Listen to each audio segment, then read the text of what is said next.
John, first of all, can you bring me up to date with the two injury concerns I think you had on Monday? Yeah, Mark Cullen's obviously thigh strain, so we'll have to have a look at him. And again with Monty, is the same. I think there's more chance Monty than Mark, but neither are ruled out yet. And it's a good weekend on the other hand, because you got Mitch Clark back, you got Adam Crooks back on the bench as well. You got more options should Montano be out and up front as well. Yeah, very much so. The squad's, say, majority are fit, which is this time of season is always nice. No, we've got cover in all positions. So as we found throughout the season, the players who've come in have done well. You talked on Monday about maybe trying to not concede the goals that you have in the last two draws. You worked on anything in training this week, maybe approaching Cheltenham a little bit differently to the last two? No, we're always looking at every game. That's part of training, is obviously seeing where we can improve, things that we are doing well. And as I say, we've worked quite hard with the defence. Frank Sinclair's come in, who obviously played for Chelsea and so on this last couple of weeks, and helped with the back four. So Frank's not come in permanent, but he's come in just throwing a few ideas about, so hopefully that'll pay off as well. How did that come about? He was at Burnley with Dave, and Frank's not got a club at the moment, so he wanted to come in and watch training. He's come in and watched training, and then I've got him involved in a couple of sessions. And so, what's his sort of role been? Has it been mainly focusing on the back four or the general shape of the team? Just on the back four. Obviously, anybody who comes in who's got the experience that he's got, then you're always going to listen. And it's always good to have new ideas because we're always trying to learn. Is it something you'd look to make permanent, maybe, if you could, in the future?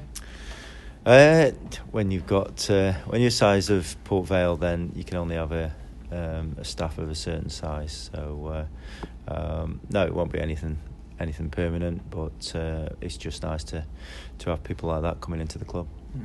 Let's talk contracts. I know Leon Legg is another player who's out of contract at the end of the season. Have any discussions started with him yet?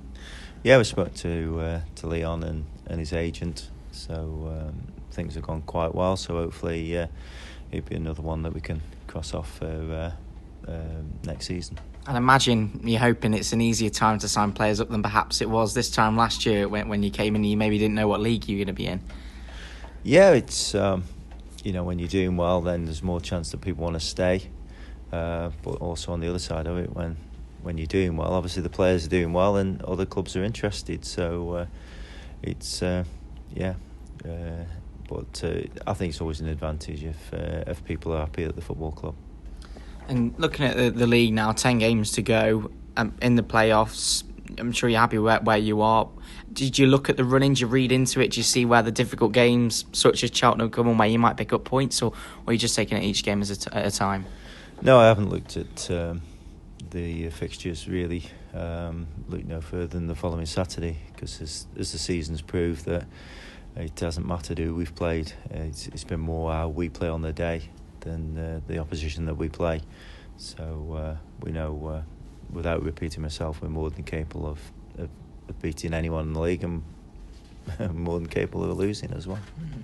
And with playing Cheltenham, I know Tom Pope's got a great record against them, and with Mark potentially out, could he be in line for a recall maybe? Yeah, very much so, because obviously Tom in his last game that he started scored 2 goals at Forest Green. Mark's come in and obviously done well, so we've got again competition in the centre forward spot. Both of them have got a lot of experience, and it's obviously nice for me as a manager to have players like that. At the same time, drawn a couple of games, but obviously won the ones before that. So do you try not to make knee-jerk reaction changes, I guess? No, and I've not done that all season. Players have been playing well. disappointed with obviously one or two of the goals that have gone in, been very avoidable.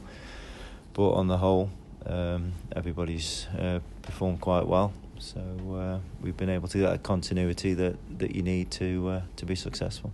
And Cheltenham is one of them games where if you get a win, it sort of gives you a bit more cement, I guess, in the playoffs and puts your place there a little bit clearer. How is sort of the team feeling ahead of it? Obviously, they're confident going into the game. All the games that we're playing in, all games to look forward to. No, we go into every game now with excitement, and if we could get a result at Cheltenham, then it puts us in a even better position than we're in, because obviously the games are getting less. So, no, it's all these games are to be enjoyed, and hopefully we can achieve something.